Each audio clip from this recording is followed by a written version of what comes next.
So the disposition, I will start with talking about categorizing media through media borders, first focusing on media products, continuing with the notion of media modalities. And the second part will be two different types of media borders, which are then basic and qualified media types. And then a few words about intermediate relations in a narrow and a broad sense. And the third part will be bridging over media borders. I will there start talking about cross-modal cognitive capacities. I will continue with one example, that is cross-modal iconicity, and then a very brief finishing sections about media transformations. And I hope I will be ready in around 45, 50 minutes or so. Okay. It's virtually impossible to navigate in one's material and mental surrounding if one does not categorize objects and phenomena. Otherwise, everything would be a blur, difficult to grasp and to explain. However, categorization requires borders, or at least border zones, and borders can and should always be disputed. The area of communication is not an exception. On the one hand, it's necessary to somehow categorize into media into types, and on the other hand, it is not evident how these categorizations should be made.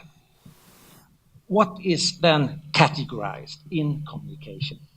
I suggest that the central element for categorization in the broad area of communication is the media product, understood as a single entity in contrast to types of media.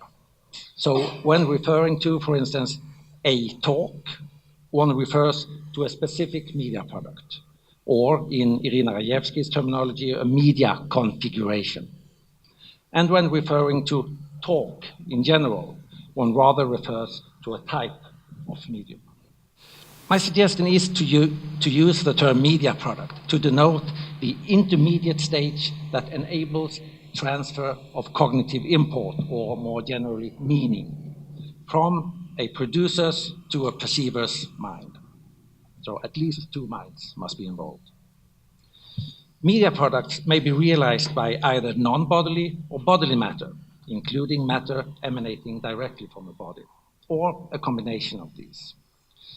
This means that the producer's mind may, for instance, use either non-bodily matter, such as the paper of a written letter, or her own body and its immediate extensions, such as speech and gestures, like I do now, to realize media products. Furthermore, the perceiver's body may be used to mediate media products. For instance, the producer may realize a painting on the perceiver's skin, or push him or her gently to communicate the desire that she or he move a bit. So in contrast to an influential scholar such as Marshall McLuhan, who conceptualized media as the extensions of man in general, I thus define media products as extensions of mind in the context of interhuman communication. Since being a media product should be understood as a function rather than an essential property, virtually any material existence can be used as one, including not only solid objects, but all kinds of physical phenomena that can be perceived with the human senses. In addition to those forms of media products that are more commonly categorized as such, like written texts, songs, scientific diagrams, warning cries, road signs, and so forth, there is an endless row of forms of physical objects, phenomena, and actions that can function as media products, given that they are perceived in situations and surroundings that encourage interpretation in terms of communication. These include nudges, blinkings, coughs, meals, ceremonies, decorations, clothes, hairstyles, and makeup. Also, dogs, wine bottles, and cars of certain breeds, brands, and fabricates may well function as media products to communicate the embracing of certain values or simply wealth, for instance. Within the framework of a trial, both the footage from surveillance cameras and spoken words from witnesses function as media products, as well as fingerprints, DNA samples, and bloodstains presented by the prosecutor. Thus, there is no such thing as a media product as such. Not even a written text is a media product in itself, I argue. It's only when its function of transferring cognitive import among minds is realized that it can be conceptualized as a media product. The archaeologist who watches the marks on a bone and believes that they are caused by accidental scraping is not involved in communication. If the archaeologist believes that the marks are some sort of letters in an unknown language, the archaeologist may well be engaged in elementary communication to the extent that the communicative intent is understood. If the marks on the bones are eventually deciphered, more complex communication may result. And again, if the deciphering turns out to be mistaken, the belief that communication occurred is an illusion. Border cases like these could, of course, be exemplified also by everyday interaction among people who may or may not be mistaken about the significance of all kinds of movements, glances, and sounds. It's very common, for instance, you hear someone coughing and you think, so, oh, what do you mean? But perhaps it's simply coughing. You can never be exactly certain, right? So given this conceptualization, I think it's pointless to try to distinguish between physical existences that are and that are not actual media products.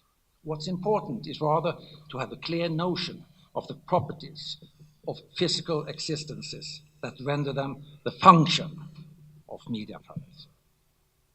These properties are in no way self-evidently present, I think. Perceiving something as a media product is a question of being attentive to certain kinds of phenomena in the world. As humans have been able to communicate with each other for thousands and thousands of years, this attention is partly passed on by heredity, I believe. But it's also deeply formed by cultural factors and the experience of navigating within one's present surroundings. Knowledge of musical performance traditions, for example, leads to specific attention to certain details while others are ignored. Thus, accidental noises and random gestures may be sifted out as irrelevant for the musical communication and not part of the media product. They may be sifted out, but not necessarily so. More practical knowledge of the environment normally makes us pay attention to what happens on the screen of a television set rather than on its backside. If the television set is used in an artistic installation, however, or if a repairman tries to explain why it does not work by way of pointing to certain gadgets, it may well be that the backside of the television set should be selected for attention in order to achieve the function of media products. Media products must thus often be understood as cultural entities that are very much dependent on social praxis. They are formed by often shared selective attention on sensorially perceptible areas that are believed to be relevant for achieving communication. So, in spite of the complex nature of media products, it's of course fully possible to categorize them in various ways. At the discussion of media categorization requires proper attention to the basic qualities of media products, understood as physical intermediate entities that enable transfer of cognitive import or meaning between at least two minds. This involves qualities that must be understood as situated within the range from the purely material to the purely mental. Qualities that involve physical properties as well as cognitive processes. I have suggested that the concept of media modalities might be helpful for understanding these qualities and their interrelations. This concept is also useful for explaining basic media borders and hence media categorization. I will therefore here present its contours very briefly. I suggest that all media products, without exception, can be analyzed in terms of four kinds of basic traits, or in other words, four media modalities. Three of these modalities are pre-semiotic, which means that they cover media traits that are involved in signification, that is, the creation of cognitive import in the perceiver's mind, although they are not semiotic qualities in themselves.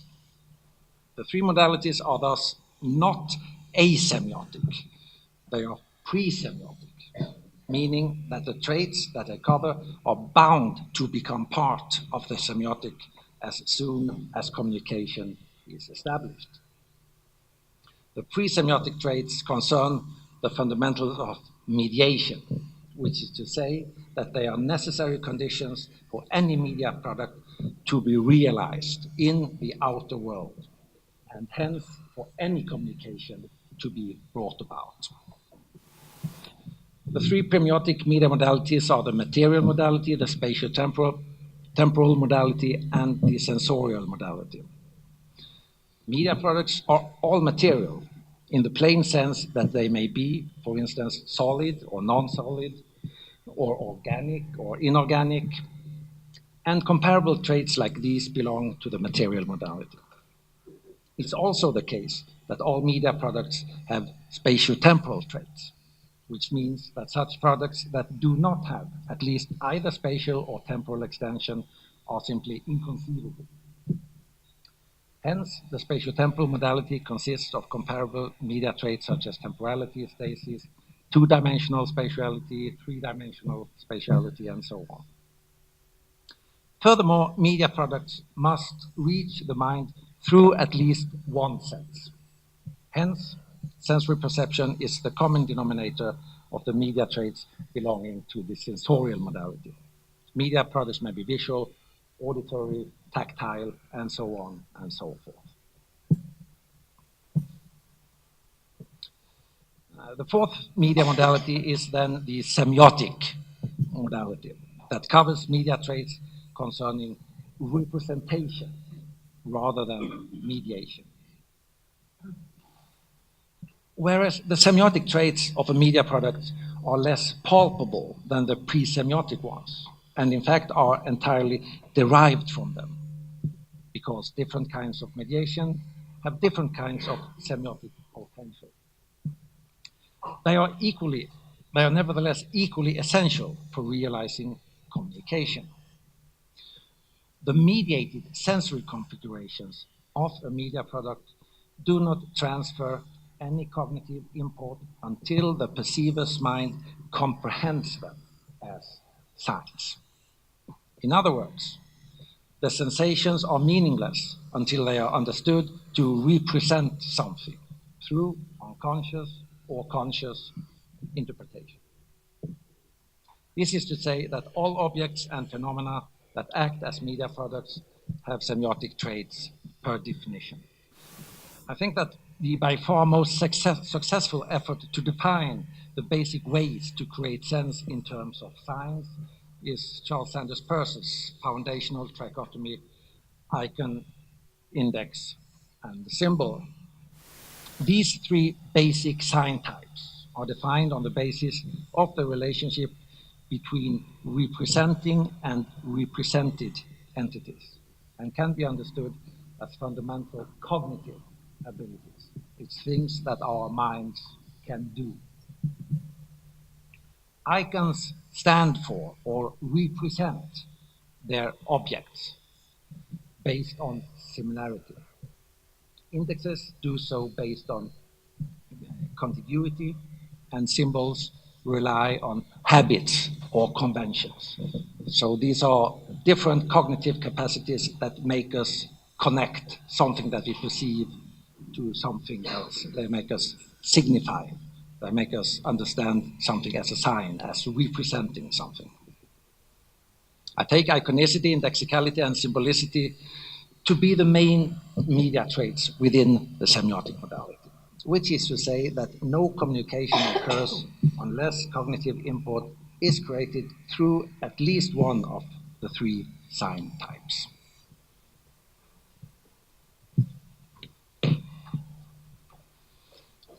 As with pre-semiotic traits, the semiotic traits of a media product offer certain possibilities and set some restrictions. Obviously, cognitive import of any sort cannot be freely created on the basis of just any sign type. For instance, the iconic signs of music can represent complex feelings and emotional structures that are probably largely inaccessible to the symbolic signs of written text. Conversely, written symbolic signs can represent arguments and the appearance of visual objects with much greater accuracy compared to auditory icons. Flagrant examples like these are only the tip of the iceberg in terms of the capacities or incapacities of signs based on similarity, contiguity, and habits or conventions, respectively.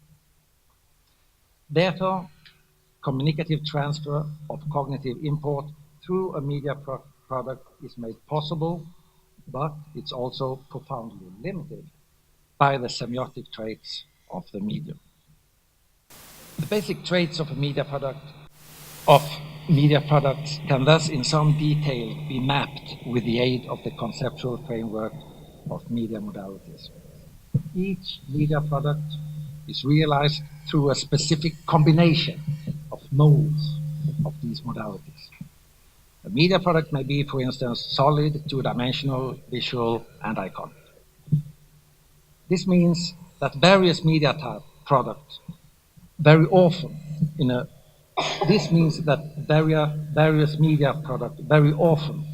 a multitude of different ways share basic media traits or modality modes with other media products. The concept of media modalities thus partly, at least, supports ideas about media always containing other media, like Lewin, or media always being mixed media, Mitchell. However, media are mixed in very different ways.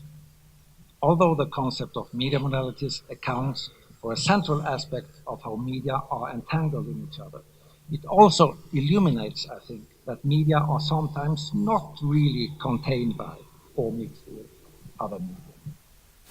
It must also be noted that media products are often more or less multimodal on the level of at least some of the four modalities, meaning that they in some respect include, for instance, both the visual and the auditory mode, both the iconic and the symbolic mode, or both the spatial and the temporal mode.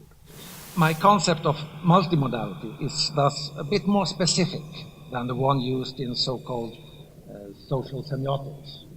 It includes material, spatio-temporal, sensorial, and semiotic multimodality. I think it's fair to say that all media are multimodal as far as the semiotic modality is concerned, whereas some media, such as computer games or theater, may well be multimodal on the level of all four modalities. So there are degrees of being multimodal in various ways. Okay, part two. I think I've deserved some water now. So, in the end, each media product is unique, I would argue. However, thinking species such as humans are in dire need of categorizing things. Otherwise, we would not be able to navigate in the world or communicate efficiently. We hence categorize also media products.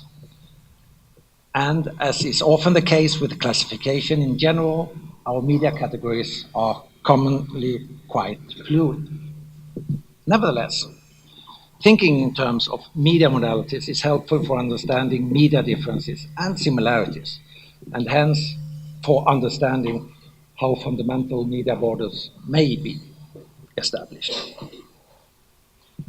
This is not the whole story, though. Some categorizations are more solid and stable than others because they depend on partly dissimilar factors. There are simply different types of media borders and therefore different types of media categories.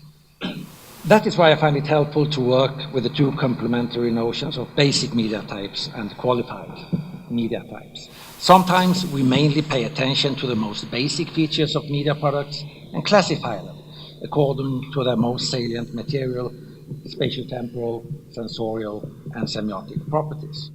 We may want to delimit the focus to still images that, say, are handmade by very young persons, children's drawings. This is what I call a qualified medium, that is, a qualified type of media products, and is more fluid than the basic medium of still image, simply because the added criteria are vaguer than those captured by the media modalities. For instance, it may be difficult to agree upon what a handmade drawing actually is. Should drawings made on computers or scribble on the wall be included? And when is a child not a child any longer, but rather a young adult? The notion of childhood varies furthermore significantly among cultures and also changes over time, not to mention the individual differences in maturity. The limits of qualified media are thus bound to be ambivalent, debated, and changed much more than the limits of basic media. Qualified media types include categories such as music, painting, television programs, news articles, visual art, Morse messages, sign language, email, and so on and so forth. Although they are normally construed on the ground of one or several basic media types, and therefore may have certain stability, the qualifying aspects are, of course, not eternally inscribed, but formed by conventions. In brief, then, media types that are mainly identified by their modal appearances I call basic media types. The classification of media types is relatively stable. Culturally shaped media types, such as art forms that rely also on qualified aspects, I call qualified media types. The classification of qualified media types is relatively unstable. This is to say that media borders can be stronger and weaker, or, in other words, media borders can be understood to be both identified and construed. If this difference is not recognized, the understanding of media categorization will remain slightly confused, I think. From this distinction between at least two different types of media borders, it follows that intermedial relations can be understood in at least two different ways. Thinking of intermedial relations in a narrow and a broad sense is useful for disentangling the intricate notion of crossing media borders. Intermedial relations in a narrow sense means relations among dissimilar basic media types or among media products belonging to dissimilar basic media types. That is, relations among media based on different modality modes. This involves transgressing relatively strong media borders when moving between them, for instance, between the visual and the auditory, and so forth.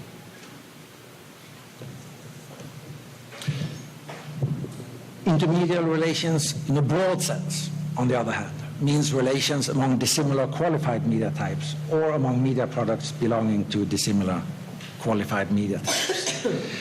In those cases when no differences in modality modes are present. Several qualified media types are based on the same modality modes. Consequently, they belong to the same basic media types, and their interrelations are intermedial only in a broad sense. This involves transgressing relatively weak borders when moving between them. For instance, the two media types written poetry and scholarly article are qualified in very different ways, although they are both typically understood to consist of visual, static, and symbolic signs that are sequentially decoded from a flat surface. Whereas the interrelations between poetry and scholarly article is intermedial in a broad sense. It's not intermedial in a narrow sense. Sections of poetry can relatively seamlessly, without modifying the modality modes, be incorporated in scholarly articles, and vice versa, of course. Intermedial relations in a narrow sense are thus, to a large extent, a question of finding or identifying media borders between basic media types. Intermedial relations in a broad sense are more a question of inventing or construing media borders between qualified media types. Crossing media borders might be understood as the phenomenon that one particular media product can be classified in different ways. A certain three-dimensional solid artifact may, for instance, be categorized both as an artistic sculpture and an object for religious adoration, which means that it, in a broad sense, bridges over qualified media borders. This is possible because the processes of qualifying media products are largely open-ended, overlapping, and changing. However, I here want to emphasize some fundamental cognitive capacities that explain how basic media borders can be bridged over in a narrow sense. Cross-modal cognitive capacities. In the end, virtually all media borders can be bridged over to some extent, although certainly not completely, through our cross-modal cognitive capacities. They are thus fundamental for understanding all forms of intermedial relations. The term cross-modal can be used in various ways. In the context of communication, it usually refers to connections among the senses. However, in line with the concept of media modalities, cross-modal, for me, refers to crossing all forms of pre-semiotic modes. So it's not only the senses, but also the spatiotemporal and the material. More specifically then, cross-modality should here be understood as cross-material, cross-spatiotemporal, and cross-sensorial representation through iconicity, indexicality, or symbolicity. Now it's getting complicated. I know there are many factors to keep in mind, but all right. For instance, solid media products may represent non-solid objects. Static media products may represent temporal objects. And auditory media products may represent, for instance, visual objects. And when I say objects, it's in the Persian semiotic sense, things being represented, not necessarily solid objects, but entities that can be, an object can be something in the mind too. All right. Hence, different types of basic media can partly represent the same mental or material objects. And this is so important, so I say it again.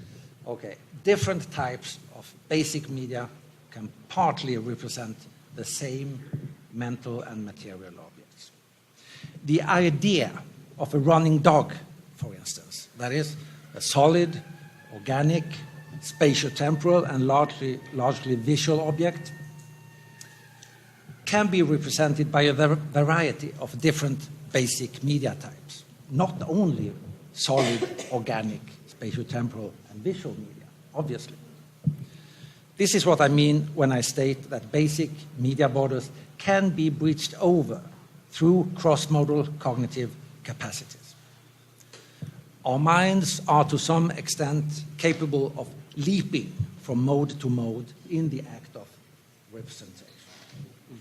With a variety of different media types, we can still create representations of the same, more or less the same object.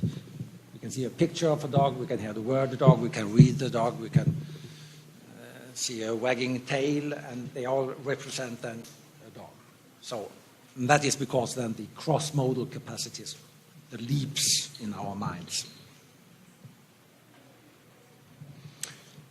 Initially, my account of material, spatiotemporal, and sensorial modes had the purpose of clarifying basic properties of media products.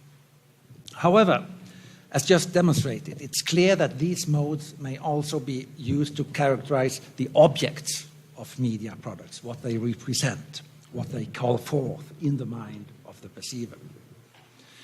While represented objects such as abstract concepts may have an almost purely cognitive character, objects that are made present to the mind in signification may also be more or less concrete and physical. They may well be somewhere in between, so to speak. A painting of a face represents a face because the features of the painting are similar to the features of actual physical faces that are stored as recollections in our minds. We remember how faces look. Hence, media products have certain material, spatiotemporal, and sensorial traits. And by the same token, the objects that they represent, iconically, indexically, or symbolically, may have either the same or other material, spatiotemporal, and sensorial traits, or they may have a purely cognitive nature. The cross-modal capacities of our minds thus make a certain range of cross-modal representation possible. It may be iconic, indexical, or symbolic representation. I will here demonstrate the phenomenon through the example of cross-modal iconicity. So I will not talk about cross-modal symbolicity, indexicality, but the example of cross-modal iconicity. This entails emphasizing some further semiotic key concepts elaborated by Peirce. Iconicity should be understood, as I said recently, as the perception of mental or material entities as representations of objects through similarity, which requires certain cognitive abilities. Much iconicity is monomodal, meaning that the sign or representamen, as Peirce says, something which stands to somebody for something in some sort of capacity. The representamen calls forth an object in the mind that is of the same kind as the representamen, such as something visual representing something visual. However, there is not only monomodal iconicity, but also cross-modal iconicity, such as something visual representing something auditory. Cross-modal iconicity is iconicity that crosses the borders of different kinds of material, spatiotemporal, and sensorial modes, and between sensory structures and cognitive configurations. So the border between things we perceive and things that we think, ideas, are always often very vague. So we cannot simply speak about sensory configurations without including the ideas that are formed in our mind too, because most of our ideas are actually, to some extent at least, derivations from things that we have perceived in various ways. So, for instance, a two-dimensional sign or representamen may stand for a three-dimensional object. Most photographs are taken to represent space, including depth, and a visual representamen may stand for an auditory object. So the dots and lines in a Morse message may represent short and long beeps that we hear. This is because our mind, to a certain extent, has the ability to perceive resemblances, not only within the same, but also across different sensory areas and different mental realms. I suggest that what is generally called metaphor is essentially complex cross-modal iconicity, or iconicity crossing the borders of cognitive domains. Although there is much debate on exactly why and how cross-modal phenomena arise, there's a large body of research clearly demonstrating their global existence. And in what follows, I will present a very small selection of cross-modal iconic representation. One example of cross-material iconicity is the materially solid lines in a printed comic strip representing iconically non-solid wind blowing. A drawing consisting of inorganic materiality may furthermore depict an organically material entity such as a flower. A sculpture consisting of lifeless stone may represent, through resemblance, a living human body. Conversely, when playing charades, a living human body may represent iconically a lifeless stone. Finally, a picture. Another example of cross-material iconicity is a materially solid inorganic photograph like this, depicting a liquid such as water and an organic human body.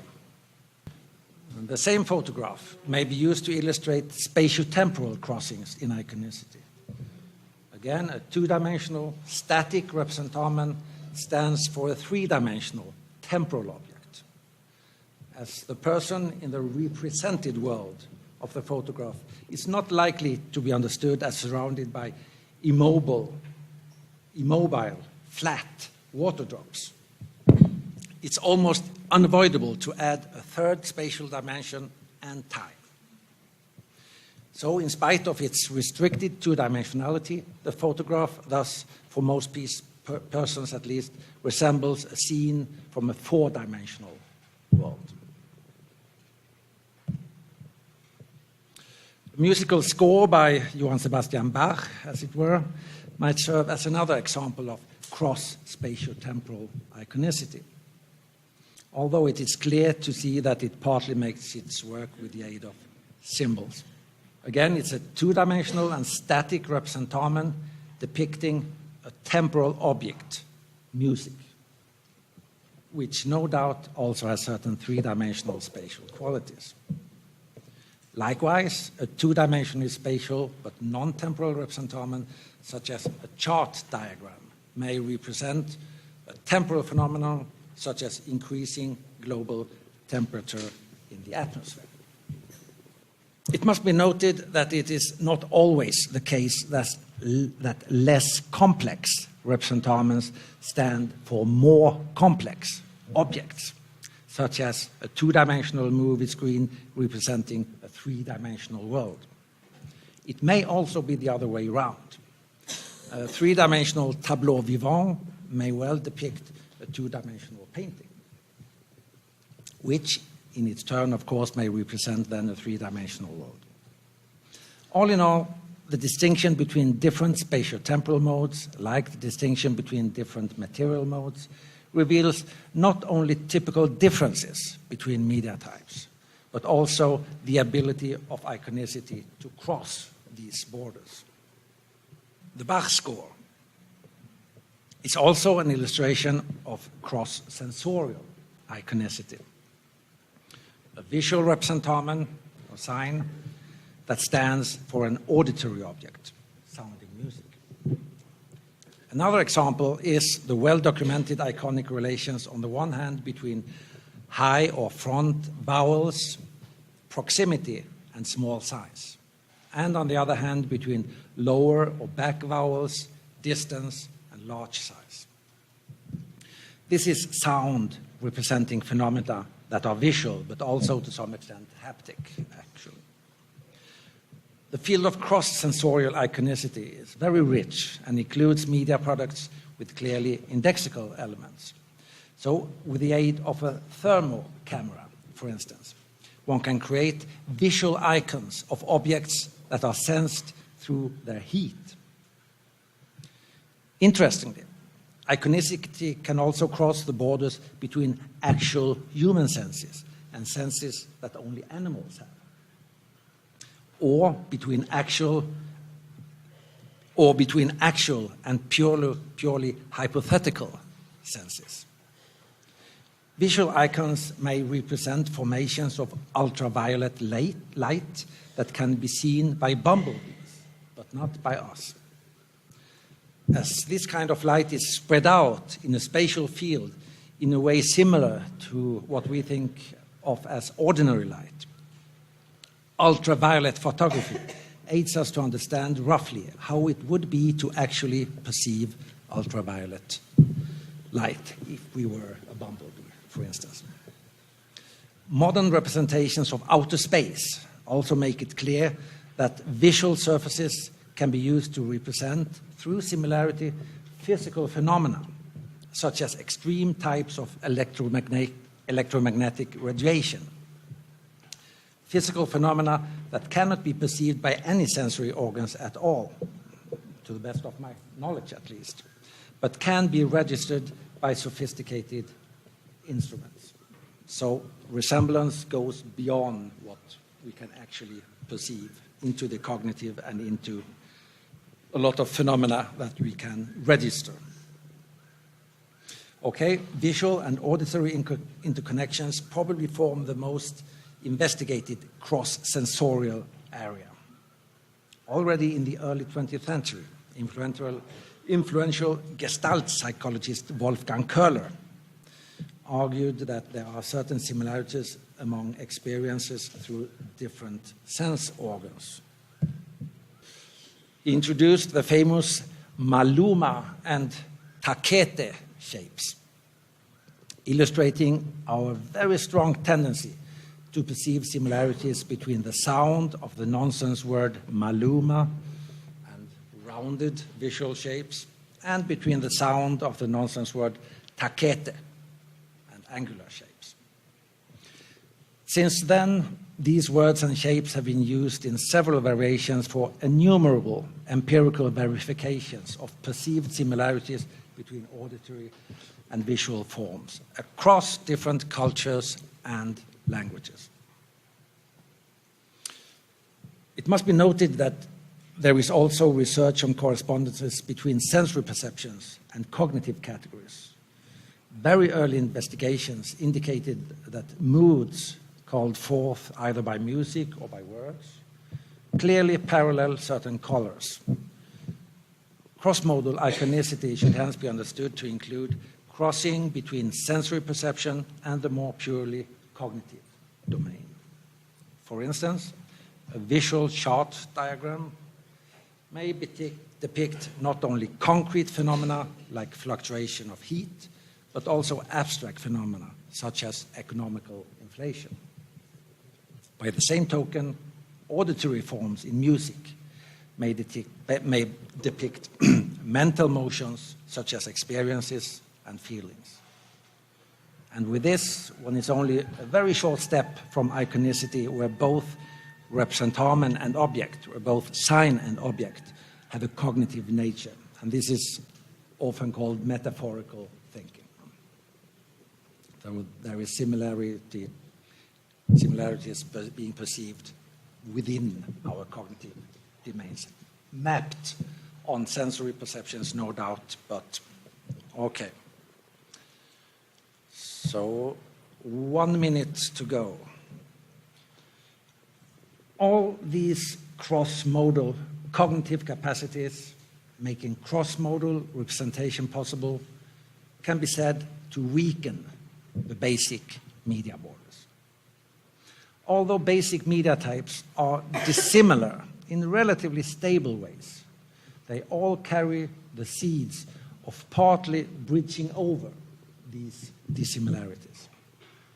This means, more specifically, that media transformations are possible thanks to the cross-modal capacities.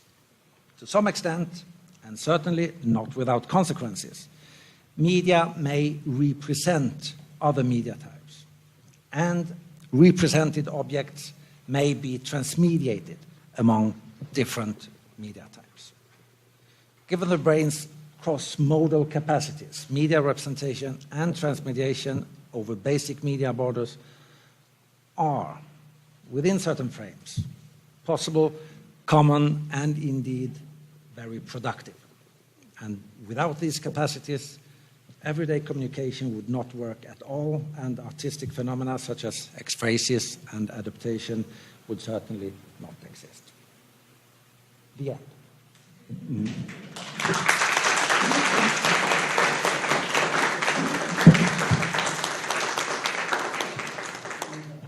Agradecemos, então, a palestra do professor Lars Elleström. E abrindo para perguntas da plateia, temos um tempo para as perguntas. Quem gostaria de começar? Sigrid. I would like to congratulate you for your presentation, Professor. And it, yes, okay. I just wanted to mention how Pierce's categories were very helpful to me when I dealt with the turn of the screw, in which I categorized the governess's perceptions through these three stages: iconicity, indexicality, and finally her interpretation symbolically. So it was really very, very helpful. And I think it's a concept that is, unfortunately, in my perception, not enough used throughout the scholarly world. But I feel very grateful for your presentation, because it reminded me of the hard work I had to dominate, at least superficially, these categories, which you only really dominate when you start dealing with them personally. Okay, so thank you again. Okay, thank you very much. Can you hear me like this? Yeah, no. Okay, so I agree. I think that it's a bit of a pity that when these Persian categories are used, they are all too often used in a rather simplified way. So it's almost always the case that when people use the concept of iconicity, for instance, that it's something visual representing something visual, right? And yeah, full stop. So I think it's only when we try to see the implications of the notion of similarity, for instance, then how it can help us to connect various media forms and various ways of perceiving and thinking, then we can really do very, very much with these apparently small and simple concepts, so to speak. And I guess that one reason why they have lingered on for more than 100 years is that they actually fit quite well to our cognitive capacities. So he put, what you say, the head on the nail. He hit the head of the nail or something like that when categorizing in these three terms, because I think that they can cover virtually everything, every ways of making meaning in communication and without communication. So, yeah, thank you very much. Mais alguém? Yeah, I think it's possible. Perfectly possible. Don't steal my show. Don't worry. I'm completely convinced by the presentation and also the activities. Let me maybe ask only two short questions. The first one was little bit astonished, but quite happy that now you are functionalizing, functionalizing the concept. So maybe you could speculate a little bit about types of function, because you know there has been a quite long discussion in terms of functional, let's say, mental processes, or social functions, all that sort of dimension. I ask this question because historians, as about I hope to use this functional concept too, they think it's not too useful because it could be everything, function. And the second question would be a question we also, I think, have been talking about some time ago. It is always the question of relationship between, let's say, categories of person, etc., cognition, cognitive processes, but also the rest, like call emotions or whatsoever, or even our body. How would you see that these aspects should go together? This would be the second question. That of the cognitive versus the emotional body aspects. Yes, it's a very good question. I'll start with the second one, of course, because I've already forgotten the first one. No, it was function. Well, we have the option of not including difficult things in our thinking, but then we delimit ourselves unduly, I would think. So I'm painfully aware of the difficulties of talking about mind, for instance. Okay, so what is it? And it becomes very clear when it's translated to other languages, like they tried to translate it into French at Brussels event, and we had no idea how to solve this because the concept is so fuzzy, so to speak. So I like the English term mind because it has this sense of it has something to do with the cognition and things that happen in our head in some way, what we think. Yeah. So okay, so that is difficult. And so what is cognition? And I mean, even if we go to cognitive science or neuroscience and brain scientists and so forth, there's no one who can say that this is the exact border between cognitive function and emotional things going on. So I take the privilege to keep these borders slightly open, and I think that the fuzziness of these borders can actually be quite productive, because it makes it possible for us to think about again the borders or non-existing borders between different kinds of phenomena. So I have chosen to say that, okay, human communication, that's the area of my research. And the fact that there are no clear borders between conceptualizing human communication and, well, communication among humans and animals, for instance, that is not a problem for me. It's simply, for me, it's rather an advantage that you can conceptualize within one area, and then you can also see how this area connects in various ways to other areas. So, okay, I talk about cognitive import and so forth, and any one of you can say that, can ask, so is this an example of cognition or is that emotion? And I will say that, I don't know, I'm not sure. And for me, that is not a problem. Like the examples in my speech, so someone coughing, all right. So is that actually communication or not? Could be not. When one thinks that, okay, this is communication for me, then it's enough for me.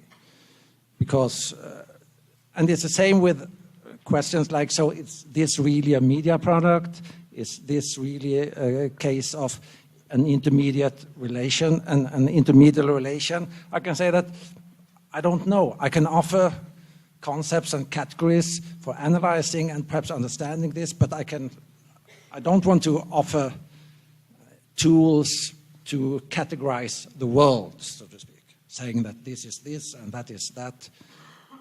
I'm more interested in how we think, how we conceptualize, right? So these fuzzy borders are bound to be there in various ways. And I'm not sure that I remember your first question correctly, but it was the function. Yeah, the functional. For me, it has become clear for me more and more, I think, the more that I've been thinking about communication and mediality, intermediality and transmediation and all these things, that there is really no way of knowing whether we deal with a transmediation, for instance, in a certain time and at a certain place involving certain kinds of media products. It's only when we perceive something as intermedial or transmedial that it appears. I mean, it's clear that 2 or 3 people may see the same movie, right? And someone will just follow the story and that's all. And another person may think that, oh, I've read a novel and the story is very similar, or I've seen another movie, or I've listened to this song, and there are so many similarities. And then perceiving these similarities then creates a transmedial approach, right? So for that perceiver, the function of intermedial relation is activated. And the same movie may trigger no transmedial or intermedial interpretation at all for another person. So yeah, fairly okay. Professora Mayu. Thank you very much.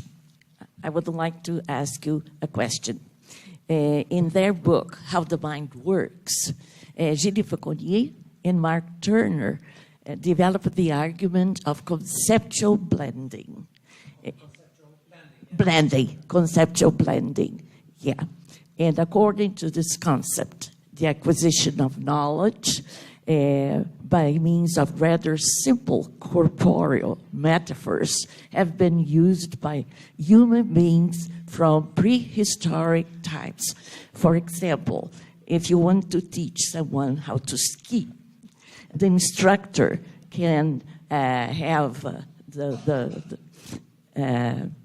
that person who wants to learn to establish similarities with other corporeal movements. For example, think that you are going to carry a tray, like a waiter that wants to find a point of equilibrium to carry a tray. And by associating these two concepts of these two movements that are familiar to the apprentice, then he is able to come to a conclusion of how to ski, okay? So that is their concept, how to acquire new knowledge. Do you see any kind of relationship between this intermodal cognitive capacity or cross-modal capacities of building intermediality? So thank you very much. It's a truly relevant question. And yes, I see a similarity. And the similarity is the notion of similarity. Because it's clear that if we did not have these capacities of perceiving similarity between different sense impressions and between different kind of cognitive formations, what cognitive scientists would call cognitive schemes, or schemata, right? If we did not have that capacity of perceiving similarities among senses and the cognitive structures, it wouldn't be possible to have these blends and to learn and advance through these perceptions. That is clear. So that is a very important similarity. And the slight difference is that Turner and Fauconnier, they don't really focus on representation, what media do to create meaning, but it's the same cognitive phenomena.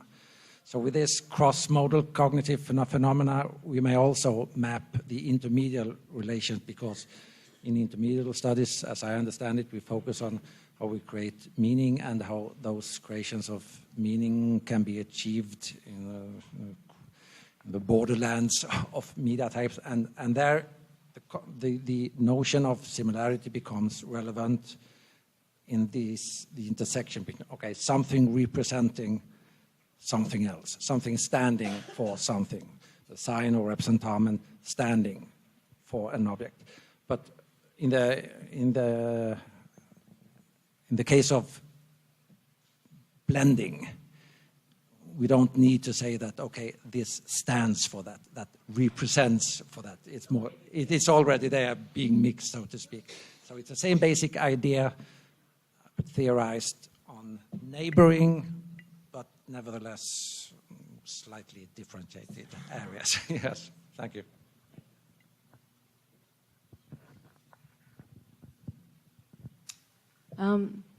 My question concerns a little bit of just one detail about terminology. There's been a bit of debate concerning the prefixes, cross, inter, and trans. And I noticed that you use the cross-modal, iconicity, and in Portuguese we had intermodal iconicity. So I'm just curious to know if there is any difference to you, if this could be a case in which a translation just the trans, the cross, and the inter, and how do you see these differences? Thank you very much. I will not be able to give you a very satisfactory answer here. I know that at least it used to be an important part of intermediate studies to, define exactly. So, is this intermediate or is that transmedial and so forth? And many highly talented people have suggested various ways of using these terms, and I don't say they are wrong. I don't say they are right. What I say is that there are possible various choices you can do, and if you look at the etymology of these terms like inter, cross, and terms, you find that they circle quite a lot around more or less the same idea. So it's impossible to find the right way. So my recipe is to, choose a term that is used as broadly as possible so that you can avoid massive misunderstanding, right? And then define it and stick to the definition. It's one of the oldest scientific methods in the world to postulate. All right, that was already in the medieval sciences. It was like, postulate. Put it on the table. When I say intermediality, I mean this. And I put it to you. And if you disagree with me, you can say that, I mean something else with that word, but that's not relevant for me because I have postulated that this is what I mean. So what I have come to do is to think in terms of communication as the outer frame. And when we think about the material prerequisites of communication, these things and phenomena with certain physical existences, I call that mediation. The study in general of mediality, we can call that mediality, and as soon as we think in terms of relations among media, intermediality. So for me that is the umbrella concept, intermediality.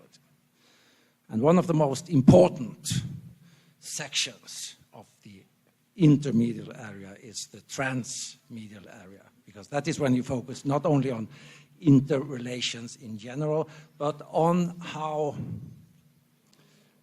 ideas, cognitive import, structures, represented objects, how they travel among different, and then we have the trans, not only inter in general, but something that is trans. And sure, we could call that cross too, but it was more common to use the term trans. But if we then go to the area of the empirical research on iconicity and so forth, then the term cross is much more common. And since I want to rely on this very solid empirical research on cross-modal capacity, I think that's why I've chosen the term cross. Pergunta final com a professora Miriam Vieira. Okay, so thank you for another inspiring talk. And it has added for me a lot about the cross-modal capacity, but I missed the operational and contextual qualifying aspects, and I would like to know, was it a matter of time or has something changed?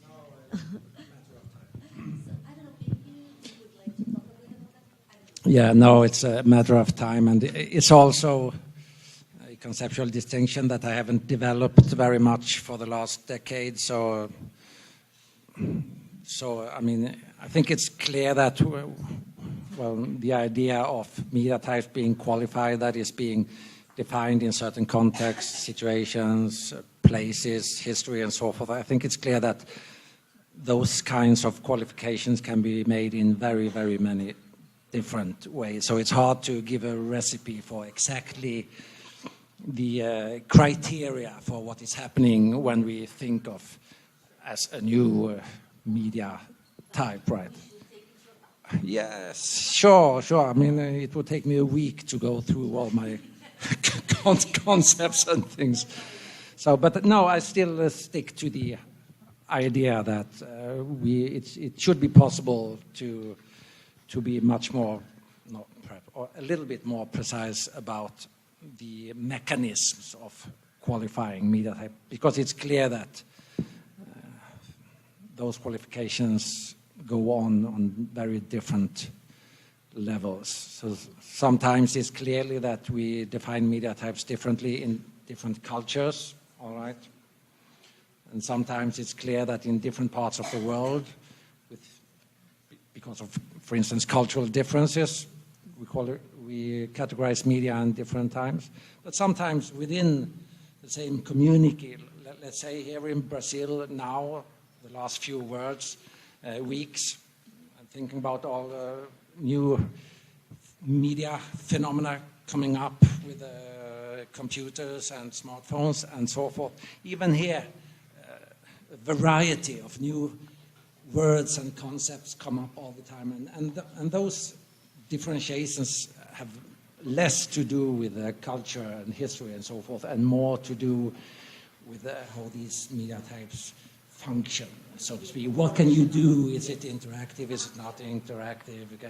Is it delayed in time? Or is it immediate? Yeah, and so on and so forth. So there are very many different ways of categorizing media. Thank you. Muito obrigado novamente pela palestra. Thank you so much for your lecture and enriching discussion developed with everybody. A discussão muito enriquecedora.